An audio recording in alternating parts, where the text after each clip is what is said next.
want to kick it off? Sure. Alrighty, welcome back to week 13 of the Misty Meadows Moneyline football recap / intro / moving into this week. We kind of missed getting the video on time. It's kind of hard to coordinate when we're on opposite sides of the ocean, and we were exactly. Still kind of recovering from our Thanksgiving activities.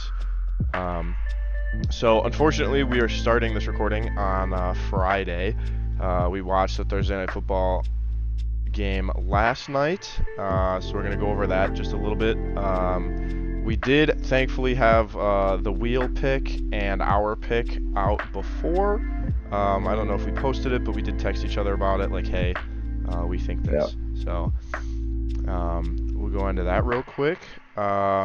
This Thursday Night Football game was the highest scoring primetime game all season on both sides of the ball.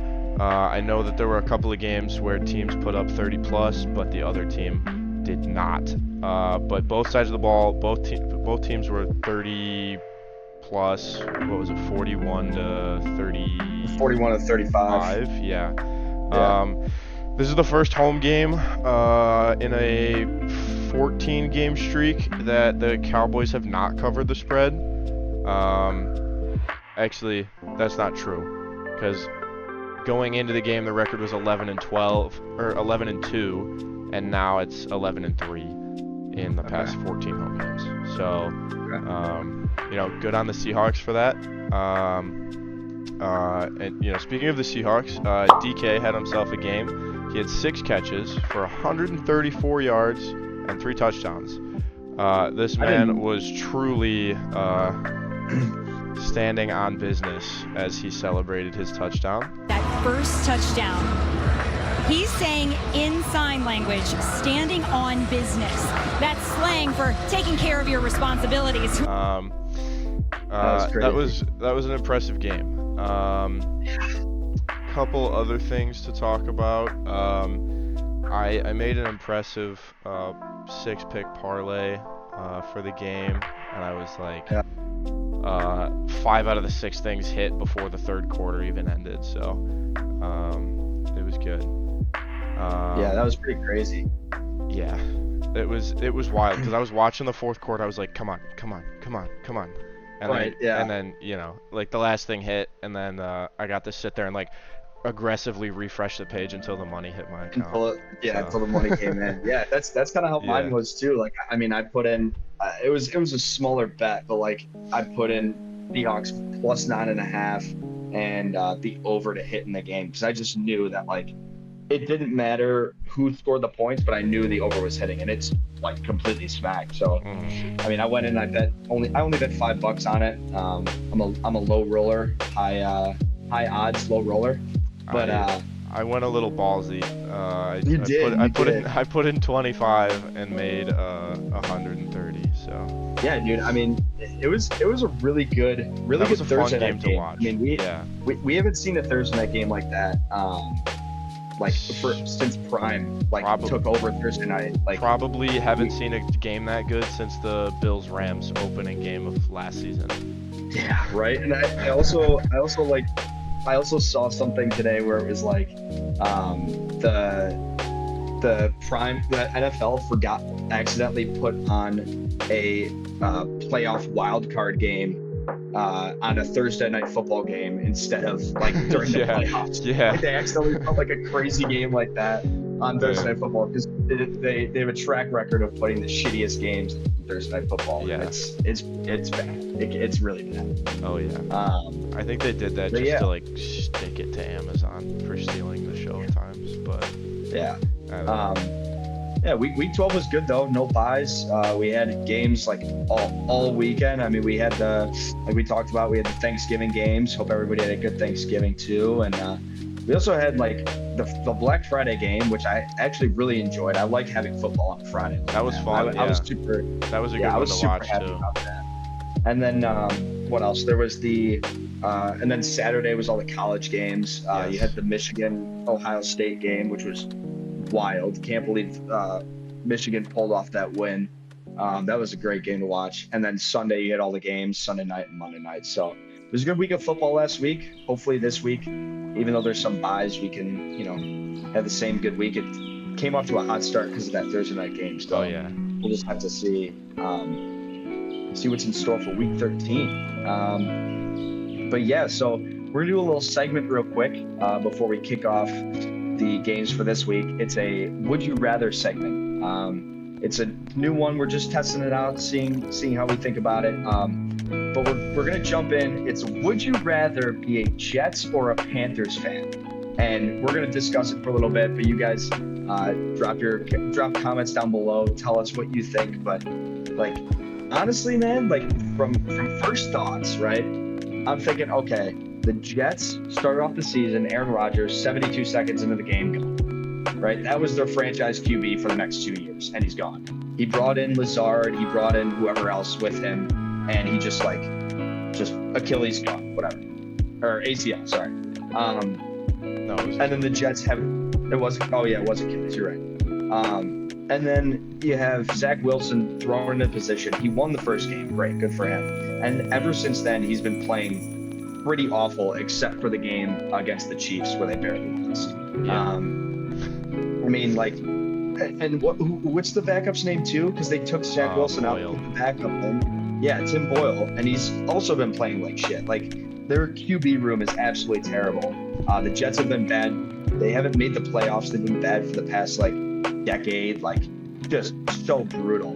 But then you go to the Panthers side of things, and you're like, okay, yeah, it's a 1-10 team, even worse than the Jets this year. But you also have like a handful of years ago, you had Cam Newton. The Panthers were good back then. You have a rookie QB. You've only seen one season with this guy, so even though he's playing pretty awful, you can't justify the fact that Zach Wilson could be better than Bryce Young because you haven't seen enough from Bryce Young yet. So I'm kind of thinking that I'd rather be the Panthers fan in this situation. They still have mathematically a chance to make and host a playoff game, which is absolutely absurd. Yeah. I was going to get into that more when we talked about their game. But yeah, it's tiny percent because they have to win out, and then the Bucks have to beat the Falcons, and I think there's another matchup in the division that one team has to beat the other specifically. Yeah. But yeah, so not only is it a chance to make the playoffs, it'll be a team with 10 losses and hosting a playoff game. So yeah, but they have to win out. But they have to win out, and other things on top of that. So right, yeah. Yeah, kind of a garbage division. It's tough to be a fan for any of those teams right now. But right? I would argue the opposite. Okay. I would say I would rather be a Jets fan at this point in the season because even though a lot has to happen for both of them to make the playoffs, I think that once they get their veteran quarterback in the games again, things will look up. Obviously, it'll be a little too late, but if he wants to stay for another season, then I'd be looking forward. I mean, either team, I'm looking forward to next season regardless. But I would long term be a Jets fan over a Panthers fan. Yeah, I mean, I'm kind of looking in the future of, okay, being a Panthers fan, you're 1-10. Not having a great season, still mathematically chance that you can go to the playoffs. But looking in the future, Bryce Young still has some, work to do. He has Adam Thielen. Adam Thielen is a weapon. If the Panthers can get a couple more weapons on their side, maybe a new running back. I mean, Chuba Hubbard and Miles Sanders are doing absolutely nothing back there. So if they can get the run game going a little bit, and Bryce Young can develop a lot more over the coming years. If they don't try to go for the playoffs and they continue to I wouldn't say try to tank, but if they continue to lose games, they'll be second pick in the draft because the Bears have the first pick. But they'll be second pick in the draft, and they'll maybe get a good wide receiver, maybe get Marvin Harrison Jr., maybe get If they don't trust Bryce Young, maybe try to trade him away and pick up another rookie. Like, there's a lot of different options for this team for the future. So I could definitely see it from the Jets side, but personally for me, I'm just looking way in the future outside of this season for the Panthers. Yeah. I kind of had a feeling when I saw that you had sent me this prompt, I kind of figured you'd side with the Panthers because you bet that they would get their first win, and they did. So I did. There's a little bit. It seems like a little bit of bias, but I know how that is. So yeah, that's a fun little would you rather segment. Obviously we have different opinions, but if you guys want to leave yours, we'd be happy to hear them. So yeah, absolutely. We're gonna move right into it. We have a short week, so we'll try and make this a shorter video, even though we just kind of made up for that with the introduction. But rambled on for a minute. But I don't think I mentioned it, but the Wheel and the two of us picked the Cowboys, and that did hit. So All right, moving into the Sunday games, 1 o'clock, starting off with the Chargers at the Patriots. The spread is -5.5 in favor of the Chargers. The money lines are -265 Chargers and +190 Patriots. And I mean, you have the Chargers, 4-7 team, sitting pretty poorly in the AFC. I mean, there's a couple of 4-7 teams, but like some of them are like super close to the hunt because you have a lot of 6-5, a lot of 6-6 teams. The Chargers are on a 3-game losing streak right now.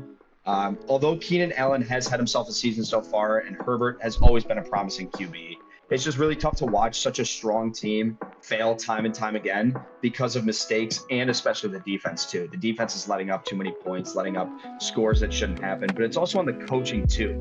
Like losing to the Lions, Packers, and Ravens in a row. Those are 3 pretty good teams. Packers showed that they were a good team last week, beating the Lions on Thanksgiving. Some coaching adjustments clearly need to be made in order to focus on winning these games. It's going to be extremely difficult to make a run for the playoffs. We'll just have to see what's in store for this team. I was a firm believer in this team when they drafted Herbert and they got a hold of him, and it was super, super promising for them. And all of a sudden it just absolutely went to shit. They just kept losing games. And I think Herbert, since 2020 when he got drafted, is the most losing QB in the league for how many games he's played. So it could be argued that some other QBs from that draft class could be in that area too, but Herbert plays so well and he just keeps losing these games. I just don't know how it's possible. Yeah, it's tough to look at this and say like the Chargers are a bad team, because yes, their record is not great, and yes, they've lost close games, but they haven't really given their offensive players a chance when they're at that like last second drive. Right. Because it's like Herbert makes it far enough down the field, and then they either like take a sack and then they're out of the red zone and they can't kick it, or they get far enough and he throws a pick and then they can't kick it. So it's like he's limiting his other teammates from like helping to get that win on the board. Right, yeah. I don't know that's necessarily his fault. Like you said, like coaching definitely plays a part in that, but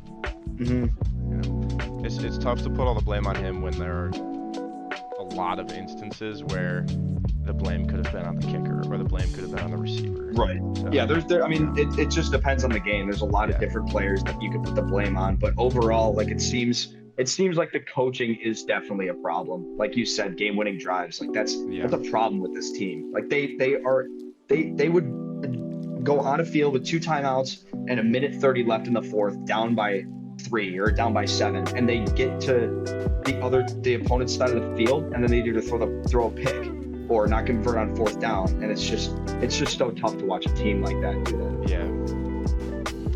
But it is what it is. They're looking for a win this weekend, obviously. They're at the Patriots, and another team that's having a brutal season. I don't think anybody expected this out of the Patriots, but Mac Jones never fails to amaze us how garbage he truly is. He was pulled last weekend after the first half. He threw for 89 yards and 2 interceptions, and then the Mac Jones duplicate, Bailey Zappi, went out there only threw for 54 yards and an interception. Very tough 10-7 loss to the struggling Giants. You know, it's tough when you lose poorly to a poor team. But, you know, more interceptions than touchdowns, minimal yards. The run game is somewhat efficient. Stevenson had 147. Wait, something's not right with that number for carries. Had X amount of carries. Wait, total season. 147 carries for 580 yards. I'm reading it thinking it's the whole or the game. All right. Yeah, no.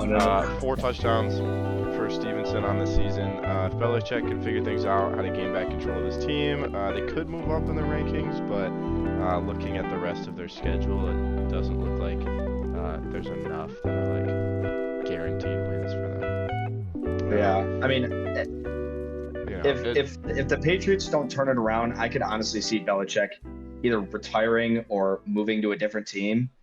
He's so old and he has so many rings under his belt, and he's getting to the point in his coaching career where it's like, okay, you have a pretty shitty team. It might be time to move on. You know what I mean?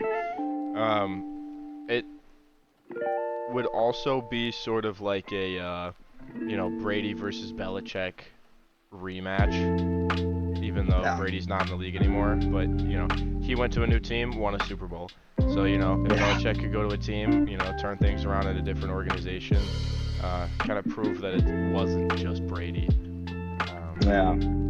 But we'll see. We'll have to see how this game goes before we see how the rest of the season goes, and then we'll kind of play it by ear. I don't know what Belichick's plans are, but this is a rough way to go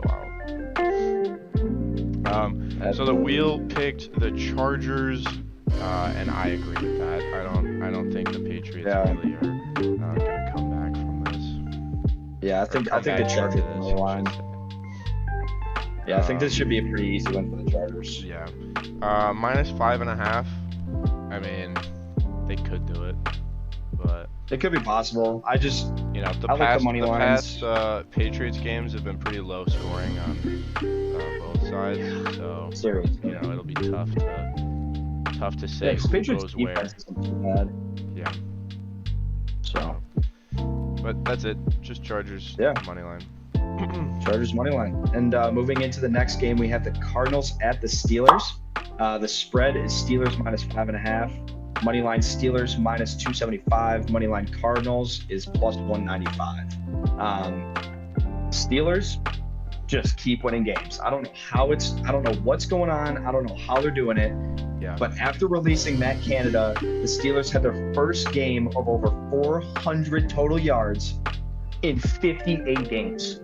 I think it was 50. I think that was 59, and they broke it. They broke the streak. Okay, that was okay. Yeah, I think that's the right stat. Yeah. Okay, yeah, it was 58 or 59 games that they didn't have over 400 total yards, and that's just absolutely like that streak is so long. I mean, right there alone, that's like 3.5 seasons, right? Because like before last season, it was only 16 games instead of 17. So like you take a game away from the season, turns into more. But this doesn't mean Kenny Pickett has changed at all, though. He's still throwing for minimal yards. I mean, I think he had like 250 maybe last game and no touchdowns.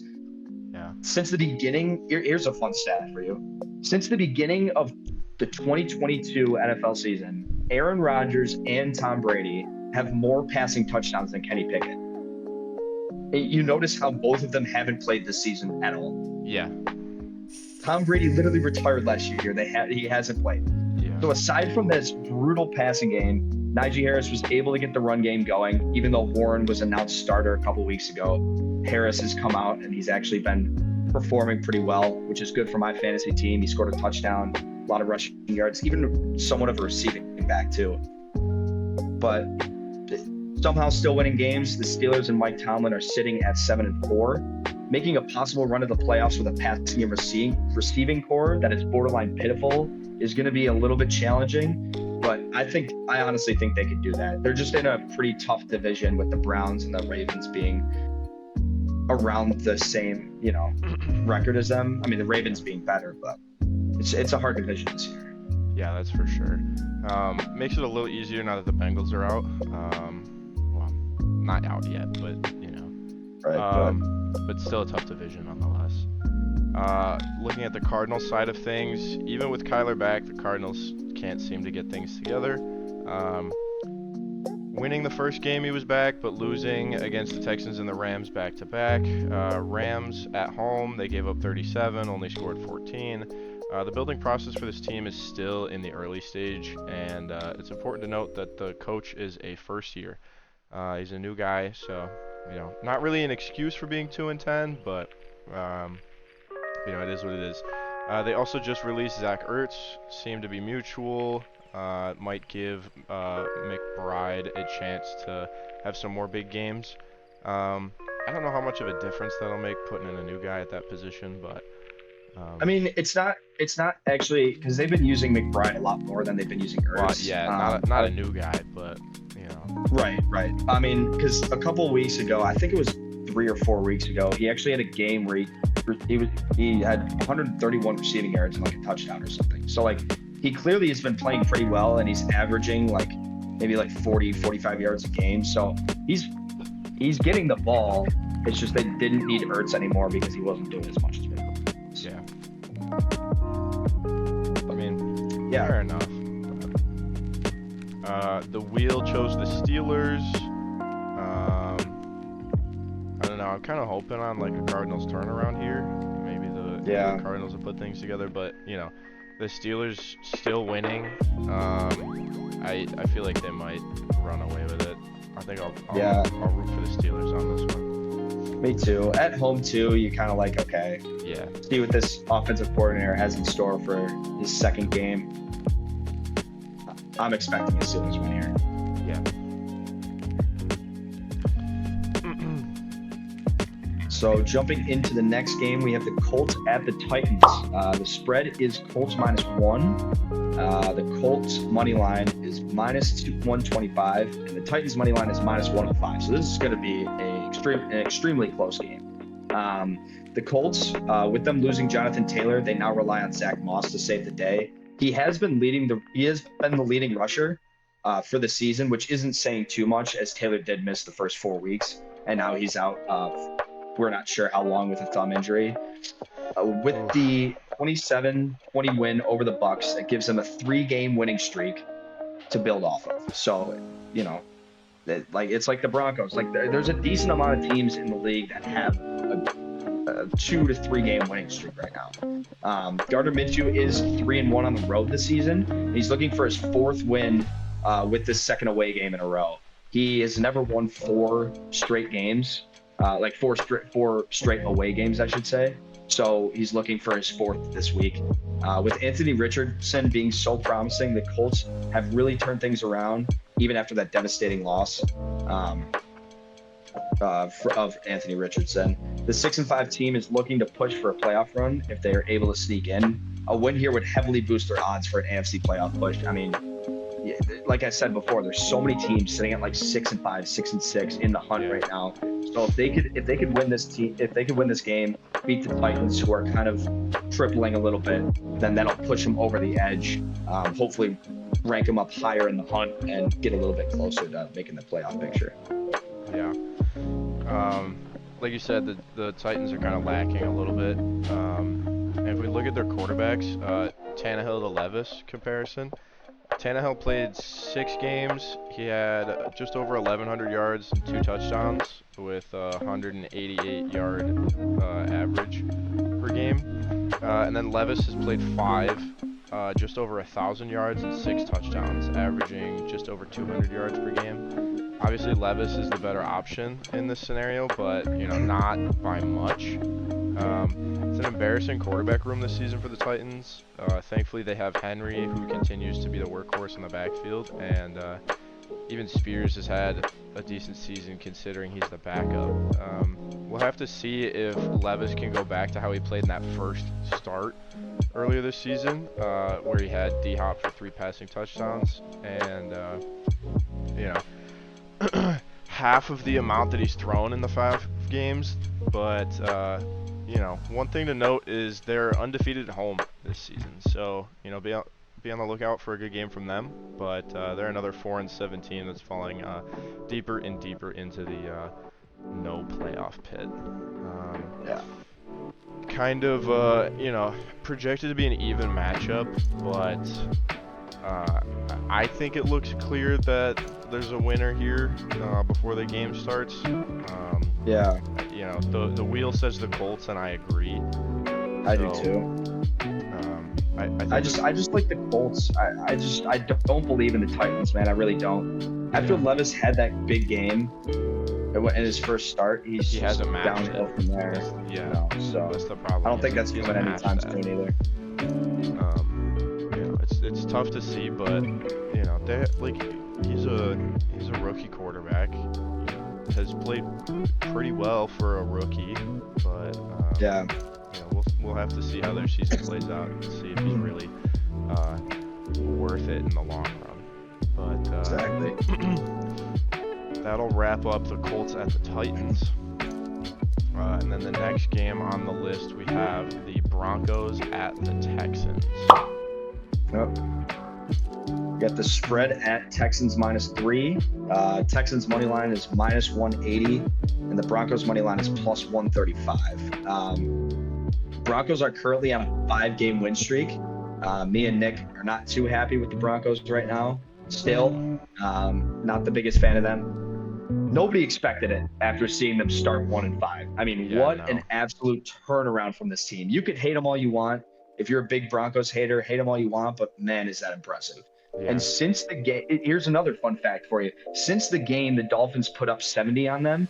They've only let up 80 points for their opponents. That was week 3 or 4 that happened, and now it's week 13. That's pretty impressive. Letting up 70 points in one game, and then only letting up 80 points since then. So that's a massive turnaround, and Russell Wilson is starting to look more like his old self again. Throwing for 20 touchdowns and only 4 interceptions on the season. That's a pretty good stat line for a QB. Not sure what changed, but this team is on an incredible hot streak. Sitting at 6-5, the playoff push is definitely not out of the picture. As long as Sean Payton can continue to keep control of this team, they're set to win a lot more games throughout the season. So I think the streak is very impressive. I think what they're doing over there is just I didn't see it coming. Nobody expected it. Everybody expected just another season like last year where the Broncos kind of started off and then they just went downhill from there. But I mean, a turnaround that big is impressive. Yeah, for sure.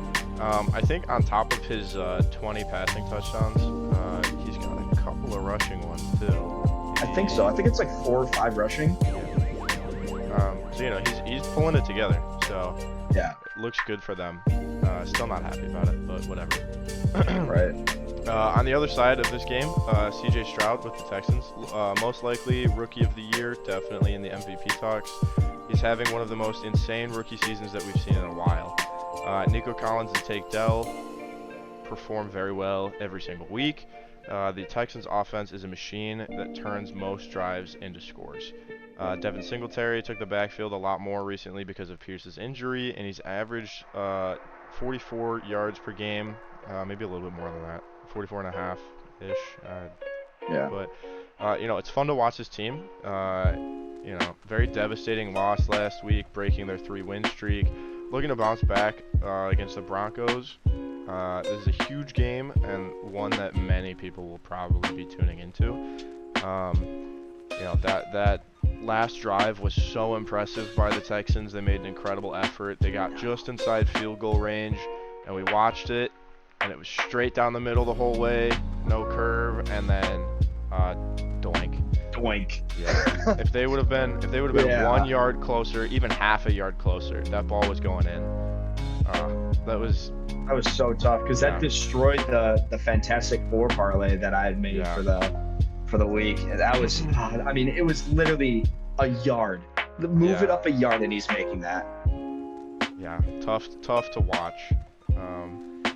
But their offense is incredible, despite that last field goal attempt.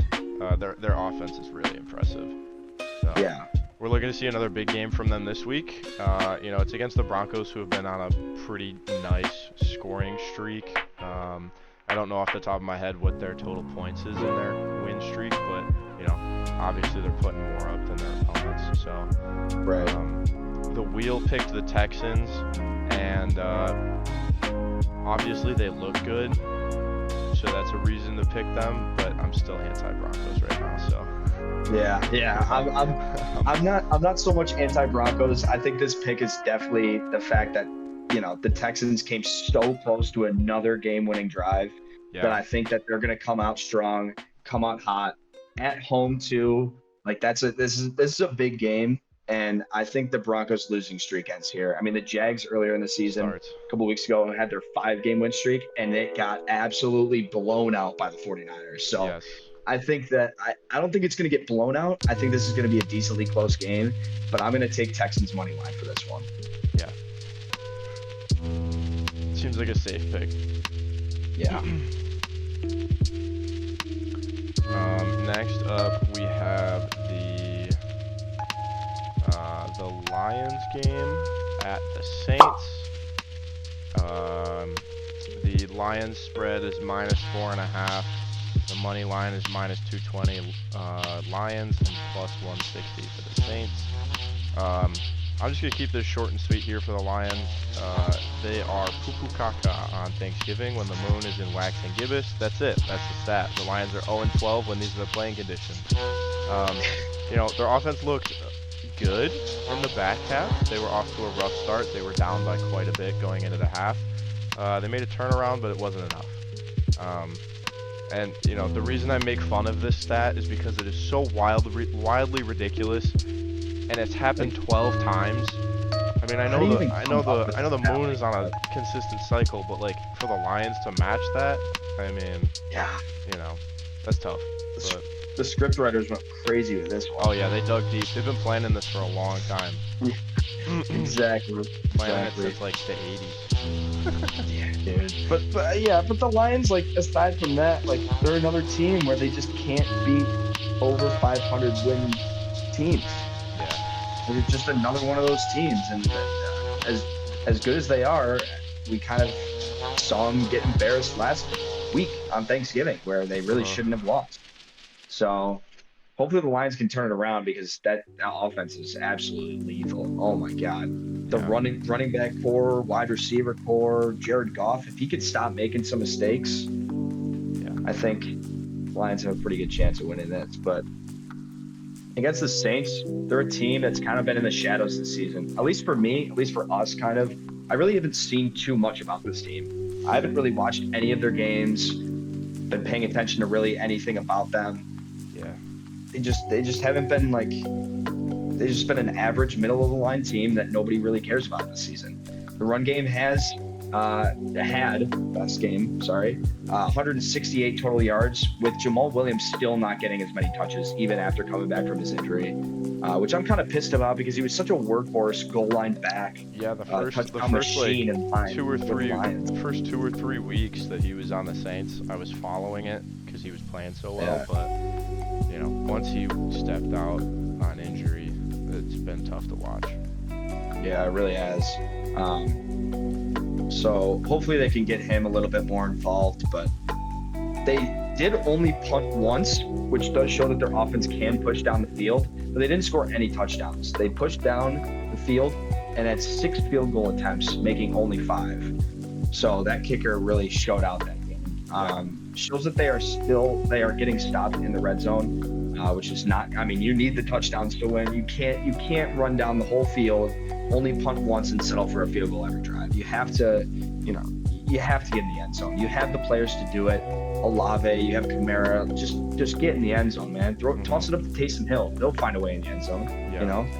So a team that's 5-6 yet still looking at a possible host for a playoff game. Another one of those teams in that division with the Bucs, Falcons, and the Panthers. Like, what a shitty division, but still one of those teams get to host a playoff game. Yeah, I'm not looking forward to that 4 or 5 seed matchup, or 4 or 5 seed matchup. It's not gonna be fun to watch, but no.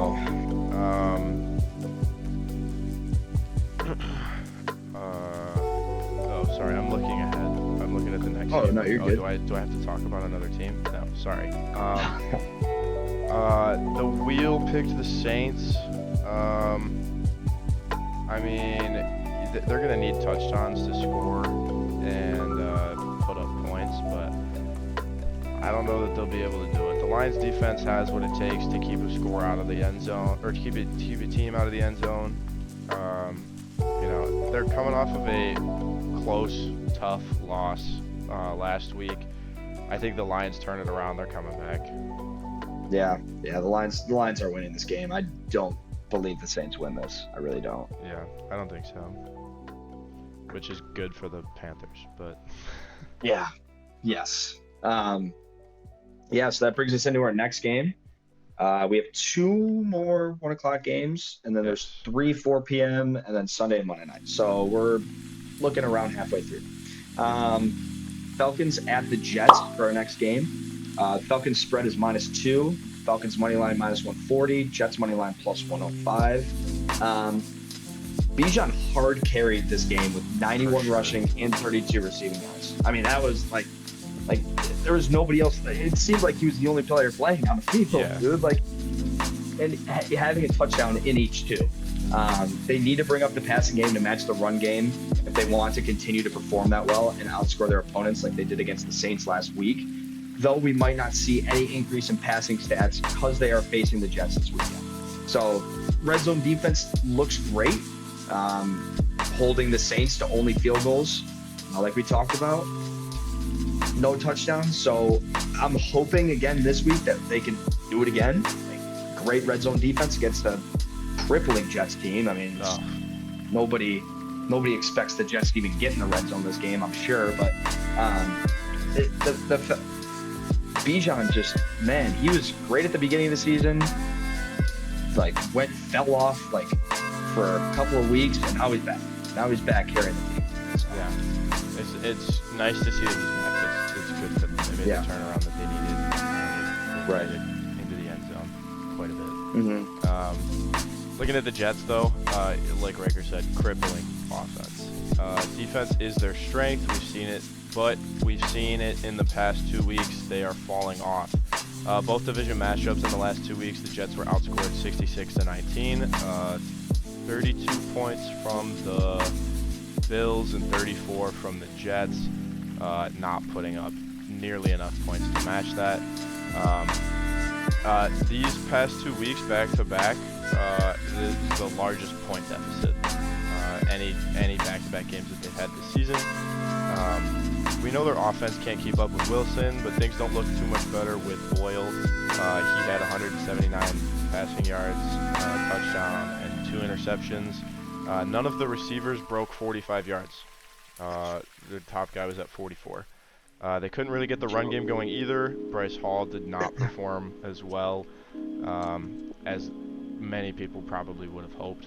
But tough 2 losses in a row against the Falcons. If their offense can't keep up, their defense really is not gonna do too much to stop here. Right. They'll limit them in the air, but on the ground, with Bijan, he's gonna just take over. So the wheel picked the Falcons, and I agree. I mean, the Jets need to pull off something big if they want this game. So I mean, they gotta pull something right out of their ass, out of thin air. Yeah, Falcons money line for this one too. So that one's all settled. And next, the last 1 o'clock game, we have the Dolphins at the Commanders. So the Dolphins -9.5. Dolphins money line -520. Commanders money line +335. The Dolphins really put the Jets to shame. That was a pretty crazy game. I mean, with the pick 6 with no time left on the clock after the first half. Oh man, I was watching that game. I was playing video games with a friend, and I literally put my controller down, and I was like, dude, I need to watch this gameplay. I still needed things on my parlay, and then they scored again, and that pick 6. What was it? Just over 99 yards, not quite 100, but the ball came out. There was half a second on the clock still, and then he caught it at 0-0 and ran it 99 yards all the way back. All the way. You know, and just avoided every single tackle. 17-7 going into the half. Like, yeah, dude, that ridiculous. Was a big pick six. Yeah, that game was really good. And then you know, all their offensive guys had incredible stats. Oh yeah. And even though Tua threw 2 interceptions, he had 243 yards and a passing touchdown to Hill. Mostert had 94 yards and 2 rushing touchdowns. We're still kind of upset about the whole A-Chain thing. Yeah. Him coming back to the game and then losing him like in the first quarter of that game. That was really frustrating. Both Waddle and Hill had over 100 receiving yards. This offense is hard to keep up with, especially hard to beat if your team is 500 or lower. Yeah, this offense is just a powerhouse. I know, dude. I hate it. It's great to watch, but it's tough being a fan for another team in the division. Yeah, for sure. They still sit at the number 1. I'm not going to talk about it. They still sit at number 1. But moving into the Commanders, despite losing to the Cowboys 45-10, their offense put up some big numbers. Sam Howell had 300 passing yards, and the Commanders had a combined 108 yards rushing. They did just barely beat out the Cowboys in rushing stats by 8 yards. It was 108 to 100 rushing. So, you know, they were unable to get to the end zone more than once, and that's what cost them the game, alongside not being able to make stops on defense. So if we see the same sort of gameplay against the Dolphins, you know, their defense has to step it up. It's another really strong offense that they're playing, and then their offense just has to get in. They only had 1 field goal. The rest of the times they, you know, either missed or had a turnover. But this is gonna be like an offensive shootout because both teams can put up the yardage. You know, it's just tough because the Commanders don't have the points to show for it. They have all the stats, but they're just not clicking in the red zone. So yeah. Even tougher that they are below 500. So it's gonna be a tough game for them to try and come back for a win here. That being said, the wheel is rooting for them. The wheel has chosen the Commanders, but I don't really see that happening. I think the Dolphins walk away with a win. Yeah, I think so. Yeah, it's just too tough to keep up with that team. It really is. It really is. Once you lose track of them, it's in score. Oh, it's over. Yeah. But yeah, that's the last 1 p.m. game. So we're moving into the 4 p.m. games. We have 3 of these. We have, starting off, the Panthers at the Bucks. The spread is Bucks -5. Bucks money line is -270. Panthers money line is +195. Baker, he had just over 200 yards combined. Also 2 touchdowns, both to Mike Evans. And it was funny, Mike Evans gave the touchdown ball to the guy in the creamsicle jersey who made his absolute day. That guy was freaking out, and then he scored another touchdown and gave it to a kid like right next to him, like in the same spot. Yeah.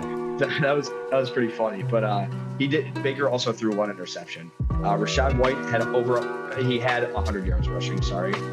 So the rushing game is still prominent. Like, it's still a great backup if Baker's not playing too well. Only losing 27-20 to the Colts. This game was just as close as projected.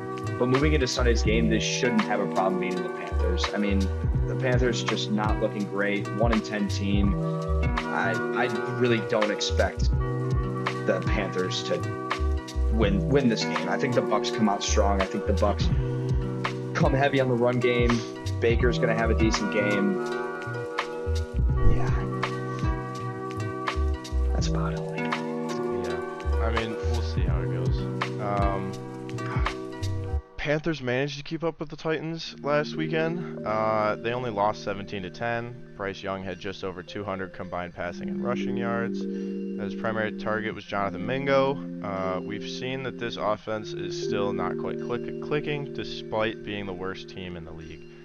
We mentioned it earlier, but somehow they still have a chance to not only make the playoffs, but host a playoff game. I mentioned it earlier too, like they have to win out. The rest of the teams in the division have to lose out. The Bucks have to beat the Falcons. There's a couple more things, but I don't remember what I said earlier. But there is a chance. It's tough, but if any of the other teams win, and especially if the Bucks win over the Panthers this week, then they're out. They're done. They can't catch up because it's not possible for any of the other teams to make it to 11 losses and tie. They would all have to stand at 10 losses, and then if the Panthers win out, they would have the tiebreaker across the division. Unfortunately, the wheel picked the Panthers, so I don't think that's going to hit. No. I mean, they would have to win out. So even if they do manage to win this one, like, it probably isn't going to continue. Yeah, I like the Bucks money line. Yeah, I like the Bucks a lot more here. Yeah. Excuse me. Brings us into our next game. We have the 49ers at the Eagles. Arguably, really not even arguably, this is the best game of the week. This is definitely the best game. Huge game. Two insane offenses, and honestly insane defenses. I mean, the Eagles' defense isn't the most insane, but they're still really good, and the Niners' defense is just absolutely ridiculous. So the spread is 49ers -3. 49ers money line is -160. Eagles money line is +120. 49ers, of course, keep putting pedal to the metal on offense, and they don't slow up on defense either. I mean, the pressure that they get with Bosa and Chase Young on either side of the line is just absolutely ridiculous. So Purdy looked great, making 21 for 30 and 200-plus yards and a touchdown. CMC had himself a game with 114 yards and 2 rushing touchdowns. They have proven that they deserve the favorite odds in this game despite having an 8-3 record, which is crazy because the Eagles coming into this game as the underdogs, sitting at the best team in the league right now at 10-1 that's crazy. And I would also just like to note, I did just get a tweet that A-Chain is returning to play against the Commanders on Sunday, so he will be back. All right, nice. We'll see how he does. Yeah. Hopefully he's feeling better and can maintain that through the game and not get stopped. Yeah, dude, you hope so. You hope so. But moving back into it, like Riker said, the Eagles are 10-1, and despite having the better record and a home game, it's still not in their favor. Eagles defense is going to have to pull out all the stops this week against the 49ers if they want to stay in this game. We saw it last week against the Bills. Their offense has what it takes against a strong defense, as well as the refs absolutely bailing them out.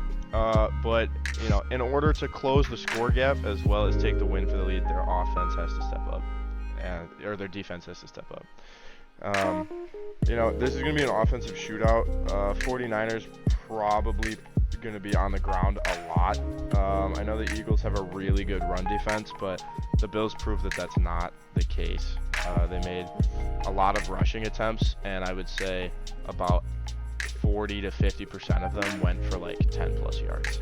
So the run game is looking good in favor of the 49ers, and then the Eagles just got to keep up. That's how I feel about this game.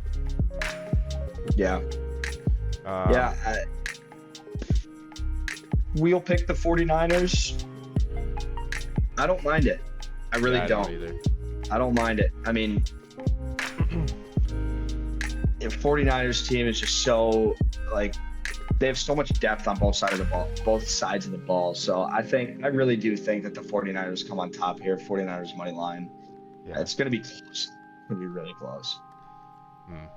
I'm just looking it up real quick. What the 49ers are 4-2 in away games. 4-2, okay. And then all right. I just closed the tab. But the Eagles are also obviously good in the home games. Their only losses to the Jets. So 49ers money line. Yep.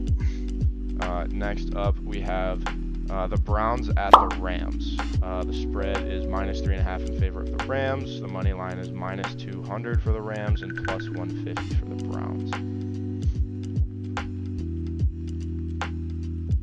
Yeah, so the Browns, an unfortunate loss against the Broncos. Neither backup QBs look great. Not having Watson, it's a pretty big deal, but it doesn't. The way he's been playing recently isn't the biggest deal in the world. I mean, I know he has like a pretty bad track record of getting injured. So he hasn't been playing even with even the Browns having him. He hasn't been playing the greatest, but they also don't have Chubb. He's really starting to catch up with them, especially if their defense can't keep up. They only scored 2 field goals and a touchdown, but they missed the attempt after. So if they could stop making mistakes, I mean, their defense is still very good. It's not like it was a couple of weeks ago, when they played the Ravens. It's not a top 2 defense anymore. It's maybe a top 5 in the league. So if they could like keep up with the defense and try to boost their confidence on offense, I really think that they could turn their season around, turn their defense back around, maybe be a top 3 defense. But I mean, they're not looking terrible. They're really not. I mean, they're a middle of the line team, maybe a little bit better than that. In the power rankings, I think they're ranked like maybe 11 or 12. So it's not like they're terrible. It's just they have some mistakes that they got to fix, some coaching decisions that they have to make, adjustments, stuff like that. But yeah, a couple things need to click for that team on both sides of the ball. They're still in playoff standings, but after that loss, it puts them down a little bit. But looking at the other side, we got the Rams. They really put on a show last weekend. Stafford was 229 passing yards, 4 touchdowns, 1 interception. Kyren Williams had 143 rushing yards. He's the number 2 receiver. Not sure what's going on with Nakua and Kupp. They should be wide receiver 1 and not the wide receiver 1 and 2, not the running back. This offense should likely keep its stride this week, put up a challenge for the Browns. If they keep it up, like they're not falling to this one. They're gonna walk away with the win here. And it's at home again. It's at home.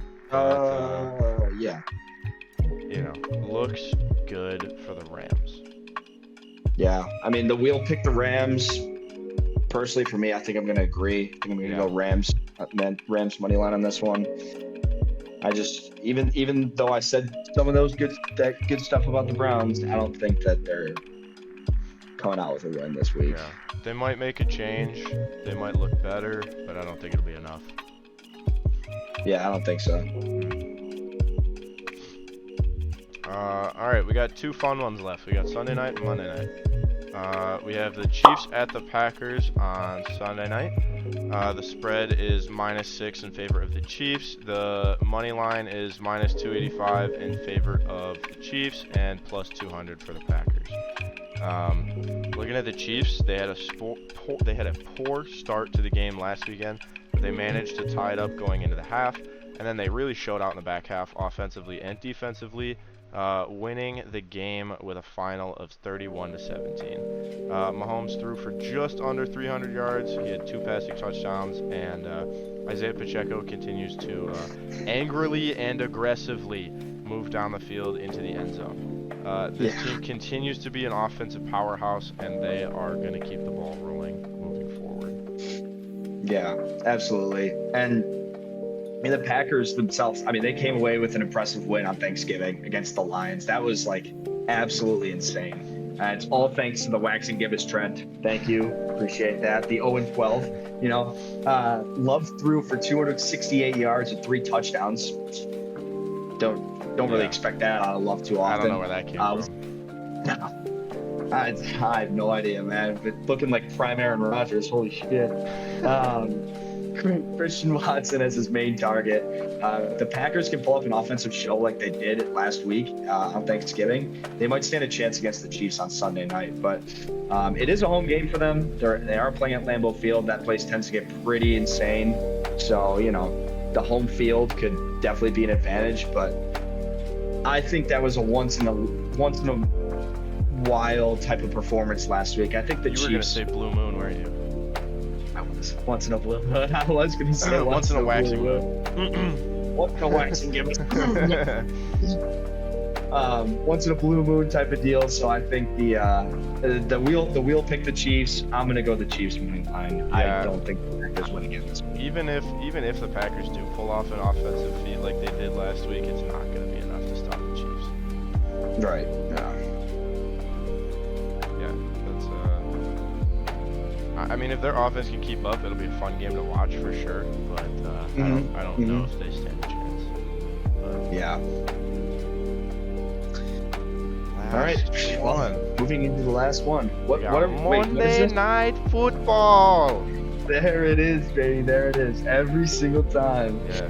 All right. Honestly, dude, like we've talked a lot about these games so far, and we had a long intro and stuff. So if anybody has made it to this part and is watching this part, holy shit, props to you. That's impressive. Yeah. Thanks for sticking along. Yeah. Right. So we have the Bengals at the Jags. The spread is Jags minus 8.5. The Jags money line is minus 450, and the Bengals money line is plus 295. Yeah, unsurprisingly. I mean, the Jags had an incredible game on the road at the Texans. Trevor Lawrence threw for 364 yards and a passing and a rushing touchdown. Calvin Ridley and Christian Kirk were the main targets, both having 89 yards. They're more than likely to walk away with a win here unless the Bengals offense can keep up with their scores. Jake Browning, not really sure if he can do that. I mean, like, the Jags had their 5-game win streak, got blown up by the Niners, and then they come and they win. Have they won 2 straight, I believe now? I think so, yeah. So they won 2 straight, so they're back on that win streak. Yeah, it was I don't real see close that win against streak. the Texans, but Oh my God, it was so close. I mean, that game, I was freaking out, man. I was literally on, like, in those 24 hours, I think I was on like 2 hours of sleep, and I was just trying to stay up. And that game got my heart racing because I wanted the Texans to win so bad because of that parlay. Yeah, I was watching because I had C.J. Stroud and Tank Dell for some stats, and I was watching. I was like, please make it. Yeah, just do it. Yeah, just do the thing. Yeah. But yeah, the Jags are more than likely to walk away with a win. I mean, they're probably going to put up a decent amount of points on the Bengals. Yeah, and then like you said, Browning as a quarterback. Bengals are severely lacking on offense compared to what we've seen earlier this season. Losing Joe Burrow has been costly. They put up only 250-ish yards total and only 10 points against the Steelers defense. Yes, it was a division matchup, so obviously those are like close and lower scoring because they don't want each other to win. But Mixon and Chase can only do so much with the ball. Facing the Jags this week, their offense will likely not hold on, seeing as it comes down to those two guys being the majority of the movement with the ball. Maybe they pull out a bit more points than last week, but Bengals are kind of crashing and burning without their star quarterback, so it'll be tough to keep up. Yeah. However, the wheel did pick the Bengals, so anything is possible. But I'm rooting for the Jags in this one. I am too. I think Jags money line for this game is the appropriate pick here. But yeah, I mean that's gonna close it out for week 13. Another good script sent to us by Goodell, so we appreciate that. Yes. Again, sorry we missed the Thursday night games the past 2 weeks. Again, like the travel and the holiday, it was kind of complicated. So this one's getting out to you guys. This is going to be a good one. But yeah, anything else you want to add? Yeah. We mentioned it earlier in the video. We have a couple of buys, but we did go extensively into the intro in the first couple of games. So we're finishing right around the same time. Okay. Give you guys a lot of credit if you're sticking through and watching the whole video. Seriously. I know it's a lot. Yeah. Football's fun to talk about, so we get a little carried away. It is. Points. Yeah, we could make this video 2 hours if we wanted to, but oh my God, nobody's gonna sit through No that. one's gonna sit through it. Nobody's sitting through that. But yeah, hope you guys had a good Thanksgiving. I mean, enjoy your weekend, enjoy your football Sunday, and thanks for watching again. Thanks for tuning in. Yep. See you guys next week. See ya.